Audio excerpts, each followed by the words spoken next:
In 1955, a boy of 10 could walk into a hardware store, lay down $4, and walk out with a rifle. No paperwork, no questions, just a nod from the man behind the counter. These were the guns fathers pressed into small hands on frosty mornings, the ones that taught a generation patience, respect, and a steady aim. 15 rifles that vanished from American boyhood.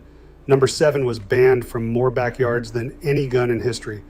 Let's count them down. Number 15.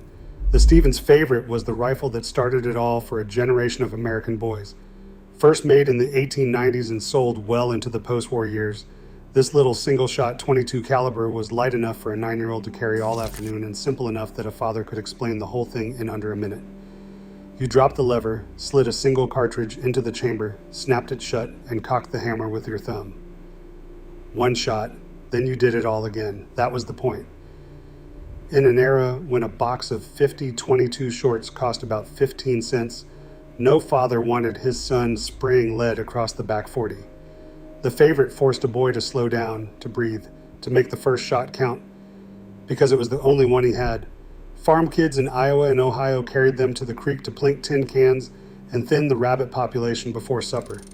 Oral histories from the Depression years recall boys earning a nickel a squirrel with one of these, the whole family's stew resting on a steady hand. The favorite taught marksmanship as a discipline, not a hobby. When repeaters flooded the market and everyone wanted more shots faster, the little single shot faded into attic corners and estate sales.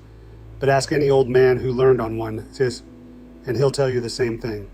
He never shot better than he did with a gun that only gave him one chance. Number 14. The Winchester Model 67 was the rifle that hung on 10,000 kitchen porches across rural America.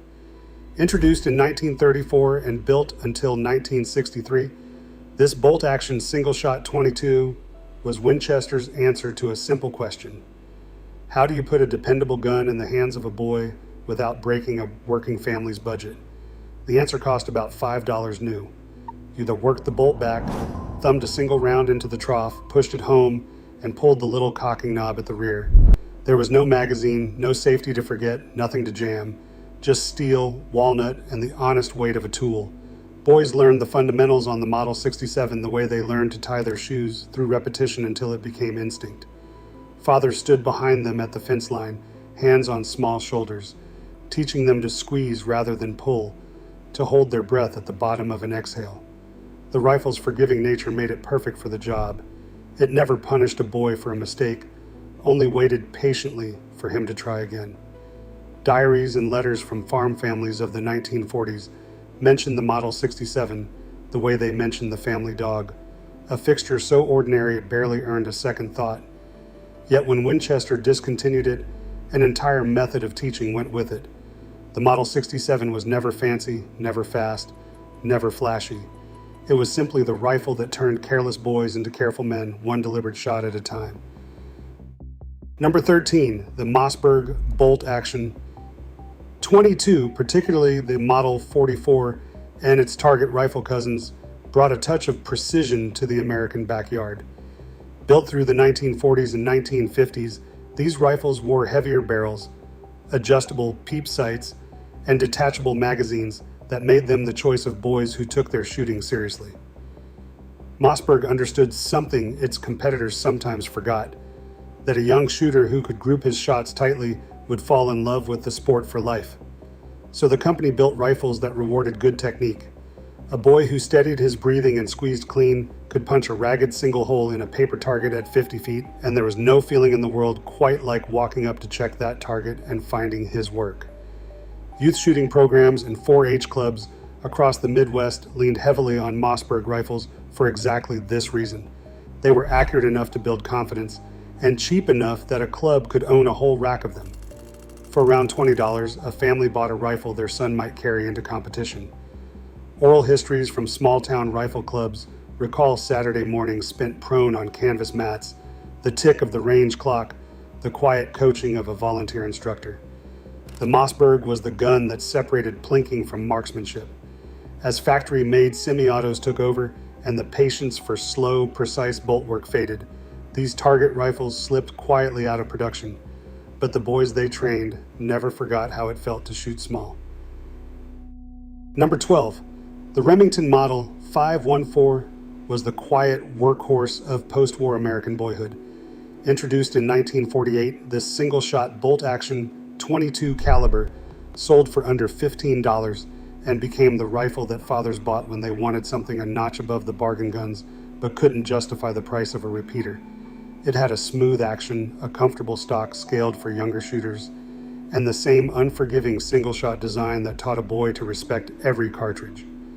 Remington marketed it plainly as a first rifle, and that is exactly what it became in hundreds of thousands of homes. What set the 514 apart was how good it felt in the hands. The bolt cycled like it was greased with butter, and the trigger broke clean enough that a careful boy could do real work with it. Squirrel hunters in the hardwood bottoms of Missouri and Kentucky carried them up trees before dawn, waiting in the gray light for the first movement in the canopy.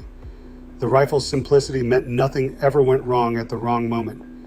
Families passed the 514 from oldest son to youngest, the stock darkening with handling, the bluing wearing thin at the muzzle where small hands gripped it. Oral histories recall the pride a boy felt the first time his father judged him ready to carry it alone into the woods, a rite of passage as real as any. When cheaper imports and faster autoloaders flooded the shelves in the 1970s, the honest single-shot 514 slipped from the catalog, but for a generation it was simply what a first rifle was supposed to be. Number 11. The J.C. Higgins rifles sold through the Sears catalog put a gun in the hands of boys whose fathers would never have set foot in a gun shop. This is the entry that surprises people because J.C. Higgins was never a real gun maker at all. It was a house brand, a name Sears stamped on rifles built by Marlin, High Standard, and others, then sold through the great mail-order catalog that reached every farmhouse and small town in America. For a family in a place with no gun store for 50 miles, the Sears catalog was the gun store. A boy could circle the rifle he wanted in the fall wish book, and if he had been good and the harvest had been kind, it might appear under the tree at Christmas, wrapped in brown paper. These rifles cost a few dollars less than the name brands, and for a working family, a few dollars was the whole difference. The J.C. Higgins bolt guns and semi-autos were honest, accurate, and every bit as capable as the guns they were quietly copied from. Oral histories from rural America recall the ritual of the catalog itself, the whole family gathered around it in lamplight, and the particular ache of a boy circling a rifle he knew was just out of reach. When Sears left the firearms business and the great catalogs died, the J.C. Higgins name went with them. Today, collectors hunt these guns precisely because they carry that lost world in their bluing, the world where a rifle arrived in the mail like a miracle. Number 10. The Savage Model 24 was the rifle that made a boy feel like he could handle anything the woods threw at him. This clever combination gun stacked a .22 caliber barrel over a .410 shotgun barrel, letting a young hunter carry one gun that could take a squirrel in the treetop or a rabbit, bolting through the brush without changing anything but which trigger he pulled. First made in the late 1930s and built for decades after, the Model 24 was a marvel of practical thinking. A boy walking a fence row never knew what he'd flush, and the Savage meant he was ready for all of it. Flip the selector, choose your barrel, and the same shoulder-mounted gun became two entirely different tools. For a farm family that could afford exactly one gun for the boy, this was value beyond measure. The rifle broke open like a shotgun for loading, which made it easy for a father to teach safe handling, since a boy could carry it broken and empty until the moment came to shoot. Oral histories from Appalachia and the rural South remember the Model 24 as the gun that fed families through lean years. Its two barrels a kind of insurance against going home empty-handed. The break action was slow and deliberate, exactly the pace a young shooter needed. As specialized guns took over and the idea of one gun for everything fell out of fashion, the combination gun faded. But the boys who learned on a Model 24 grew up believing they could meet whatever came, and often they were right. Number 9. The Winchester Model 94 in 30-30 was the rifle that marked a boy's graduation into manhood. Every entry until now has been a .22 or a plinker, a training gun. The Model 94 was different. This was the deer rifle, the lever-action Winchester that a father handed down when he judged his son ready to hunt something that could feed the family for a winter. Introduced back in 1894 and carried by generations since, the Model 94 was the gun of cowboy movies and hunting camps. Its slim lever and saddle ring silhouette burned into the American imagination. The first time a boy worked that lever and felt the heavier recoil of a 30-30 against his shoulder, everything changed. This was no longer play.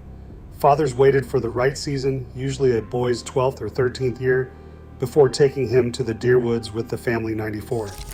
The rifle taught a heavier kind of responsibility, the weight of taking a life to put meat on the table. Oral histories from hunting families across America recall the ceremony of it, the pre-dawn cold, the whispered instructions, the terrible pounding excitement of a boy's first buck stepping into the clearing. A Model 94 cost around $70 in the 1960s, real money, often the most expensive thing a working family owned besides the truck. That expense made it sacred. When it passed to the next son, it carried the memory of every hunt before. The Model 94 endures better than most on this list, but the world that gave a 13-year-old a deer rifle and turned him loose has quietly vanished. Number 8. The Marlin Model 39A was the aristocrat of the caliber .22 rifle, the lever action that let a boy imagine himself a rifleman of the Old West. While single shots taught discipline and cheap auto-loaders taught speed, the Model 39A taught style. Introduced in its modern form in 1939 and descended from designs going back to the 1890s, this lever-action caliber .22 rifle was beautifully made, with a walnut stock, a color-cased receiver, and an action so smooth it felt like it had been worn in by 1,000 hands. Working that lever was pure pleasure, the small brass cartridges cycling up from the tube with a satisfying mechanical rhythm. Boys who owned one shot it until the bluing wore silver. What made the 39A special was that it was a real rifle, not a toy scaled up, but a lifetime gun a boy could grow into and never outgrow. It cost more than the bargain guns, perhaps $35 or $40, which meant it was often a gift from a grandfather, something passed down with intention. The tube magazine held so many rounds that an afternoon of plinking never seemed to run dry. Oral histories recall boys spending whole summer days along riverbanks with a 39A and a brick of ammunition, competing to hit floating targets and spent shells at impossible distances. The lever-action caliber .22 was the gun that made shooting feel like an art. As tastes shifted toward black plastic and cheaper mechanisms, the finely made lever gun became a luxury. But the boys who learned on a Marlin 39A never quite got over how good a well-made rifle could feel. Number 7. The Daisy Model 25 pump BB gun was banned from more American backyards than any gun in history, and every boy of the era knew exactly why. This wasn't a firearm at all, but a pump-action BB gun, and that distinction is what made it so beloved and so feared by every mother on the block. First introduced in 1913 and built by the millions through the post-war decades, the Model 25 had a pump handle. A boy worked with a satisfying crunch, sending a copper BB downrange fast enough to sting, dent, and, as every mother warned, put an eye out. It cost only a couple of dollars, which put it within reach of a boy's paper route savings, and that affordability made it ubiquitous. This was the gun of backyard wars, of sparrows on the fence line, of tin cans lined up on the woodpile. It was also the gun of 1,000 household rules. No shooting toward the house, no shooting at the neighbor's cat, no shooting at your little brother, ever. Oral histories from suburban America of the 1950s and the 60s are full of the Model 25, the whispered dares, the broken window that got a boy grounded for a month, the older kid who really did nearly lose an eye. The pump BB gun was where countless boys first learned trigger discipline, precisely because the consequences, while not deadly, were immediate and painful. When liability fears and changing attitudes pushed BB guns to the margins, the Model 25 faded from the toy aisle. But it lives on in the memory of every boy who ever heard the words, "You'll shoot your eye out." Number 6. The Benjamin Pump pellet rifle was the serious boy's answer to the BB gun, a genuine precision instrument that earned respect the moment a kid picked it up. Made in various forms since the early 20th century, the Benjamin was a multi-pump pneumatic, meaning a boy chose how many strokes of the pump to give it, and with each stroke, the power climbed. 3 pumps for a close target, 10 for real velocity, and the gun taught a lesson in cause and effect that no firearm could match. Unlike a spring BB gun, the Benjamin shot lead pellets with real accuracy, and a boy who mastered it could take small game cleanly out to respectable distances. The brass and nickel finish on the older models gleamed like something precious, and boys polished them the way older brothers waxed their cars. The pumping itself became part of the ritual, the deliberate labor before each shot forcing patience and planning. You didn't waste a shot you'd worked for. Oral histories recall boys stalking starlings and rats around the barn with a Benjamin, the pump rifle, serious enough for a chore, but quiet enough not to alarm the whole farm. For many families, the Benjamin was the stepping stone between the backyard BB gun and a real .22, a way for a father to gauge whether his son had the discipline to move up. The multi-pump pneumatic demanded thought before every shot in a way that shaped careful shooters. As cheaper CO2 guns and pre-charged air guns took over the market, the honest hand-pumped Benjamin became a nostalgic rarity, remembered fondly by everyone who ever counted out 10 strokes before a shot. Number 5. The Remington Nylon 66 was the rifle that dragged American boyhood into the space age. Introduced in 1959, it shocked a generation of fathers who had grown up on walnut and steel because the Nylon 66 had a stock made of plastic. Not cheap plastic, but a tough structural nylon that Remington claimed would never warp, crack, or need oiling. And it was right. The rifle was nearly indestructible. Boys who would have babied a fine walnut gun threw the Nylon 66 in the bottom of a canoe, left it out in the rain, dropped it off tailgates, and it just kept shooting. This semi-automatic .22 held 14 rounds in a tube through the stock and cycled so reliably that it became legendary. Remington ran famous demonstrations, firing tens of thousands of rounds through a single rifle without cleaning, and the gun kept going. For a boy, that reliability meant an afternoon of uninterrupted shooting, the rifle spitting empties as fast as he could pull the trigger. At around $50, it wasn't the cheapest gun, but families judged it worth every penny for its toughness. Oral histories recall the Nylon 66 as the gun that survived childhood, the one that took every abuse a boy could invent and came out fine. Its futuristic look, all sleek lines and that odd brown or green stock, made it feel modern in a way the old bolt guns never could. Though Remington eventually discontinued it, the Nylon 66 proved that a boy's rifle could take a beating and keep on shooting, and generations of scuffed, still functioning survivors prove the point today. Number 4. The Ruger 10-22 arrived in 1964 and quietly became the most successful .22 rifle in American history. This was the semi-automatic that got everything right, and boys who received one crossed into a new era of shooting. Its rotary magazine sat flush with the stock, held 10 rounds, and fed with a reliability that shamed more expensive guns. It was light, accurate, and endlessly customizable, though in the beginning, boys just loved it for how well it worked straight from the box. At around $54 new, the 10-22 landed in that sweet spot where a family could justify the cost for a rifle a boy would keep for life. And keep it, they did. Unlike the fussy autoloaders that came before, the Ruger simply ran, chewing through bricks of ammunition on lazy summer afternoons without a hiccup. Boys carried them everywhere, plinking cans, hunting small game, competing to see who could keep the fastest string of hits going on a swinging target. The rifle's balance made it feel like an extension of the arms, and a boy who learned on a 10-22 developed instincts that stayed with him forever. Oral histories from the late 1960s recall the 10-22 as the gun everyone wanted, the modern rifle that made the old single shots feel like relics overnight. What separates the 10-22 from most guns on this list is that it never actually vanished. It's still made today. But the world that handed one to a boy and sent him off alone to the gravel pit for an afternoon of shooting, unsupervised and trusted, that world is the thing that quietly disappeared. Number 3. The Marlin Model 60 became the rifle that more American boys learned to shoot on than perhaps any other. The humble autoloader that showed up under a million Christmas trees. Introduced in 1960, the Model 60 was Marlin's masterstroke, a semi-automatic .22 caliber that was accurate, reliable, and cheap enough that nearly any family could manage it. For around $40, and often much less on sale at the hardware store or department store, a father bought his son a rifle that would outlast the boyhood it served.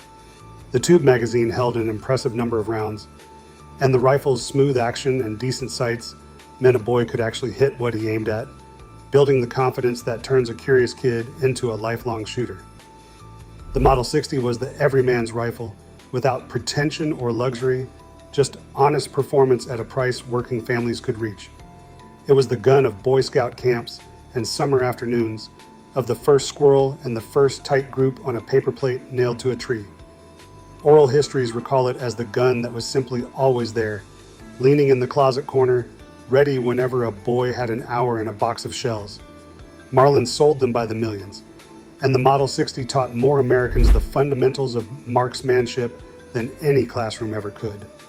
Though versions are still produced, the specific ritual it anchored, a father teaching a son in the backyard with a $40 rifle, has faded from a nation grown more cautious and more crowded. For countless men now gray, the Marlin Model 60 was simply the rifle their childhood was measured in. Number 2, the Winchester Model. 62 pump action 22 caliber was the gallery gun, the rifle that carried the sound and rhythm of the county fair into American backyards. Introduced in 1932 and built until 1958, the Model 62 was a slide action 22 caliber. And for a boy who had seen the shooting galleries at the carnival, owning one was a dream come true. Those galleries, with their moving ducks and clanging targets, ran on pump 22 caliber rifles exactly like this, and the Model 62 let a boy bring that world home. Working the pump was intoxicating, the smooth back and forth stroke ejecting a spent shell and chambering a fresh round in one fluid motion, letting a skilled shooter fire almost as fast as he could pump. Boys practiced until they could run the action without ever lowering the rifle from their shoulder, calling out targets and knocking down cans in dazzling strings. The rifle demanded coordination that a bolt gun never did, and mastering it made a boy feel like a real marksman. Oral histories recall the Model 62 as the show-off gun, the one a boy brought when he wanted to impress the neighborhood, the pump clacking out a rhythm that drew every kid on the block to the fence to watch. It fed a boy's imagination as much as his trigger finger, transforming an ordinary afternoon into a carnival midway. When Winchester discontinued the Model 62, and the shooting galleries themselves began to disappear from American fairgrounds, an entire style of shooting went quiet. The pump 22 caliber remains one of the most beloved and sought-after rifles of its kind, remembered by every boy who ever ran the slide and felt like a champion. Number 1, the Daisy Red Ryder was, is, and forever will be the first gun of American boyhood. No rifle on this list, no firearm ever made, holds the place in the American heart that this simple lever-action BB gun does. Introduced in 1940 and named for the popular cowboy comic strip hero, the Red Ryder cost less than $3 in its early years and became the gun that a boy dreamed about, begged for, and finally, gloriously, unwrapped on Christmas morning. It was every boy's first, the training wheels of American shooting. The lever action let a kid feel like a cowboy, and the wood stock with its saddle ring and leather thong was scaled perfectly for small hands. Fathers used the Red Ryder to teach everything that mattered before a boy ever touched a real rifle. How to keep the muzzle pointed safe, how to treat every gun as loaded, how to earn the trust that came with carrying it. It was low-powered enough to be a boy's own, yet real enough to teach genuine respect. Generations of Americans fired their very first shot with a Red Ryder cocked against a small shoulder, aiming at a can on a post while a father watched.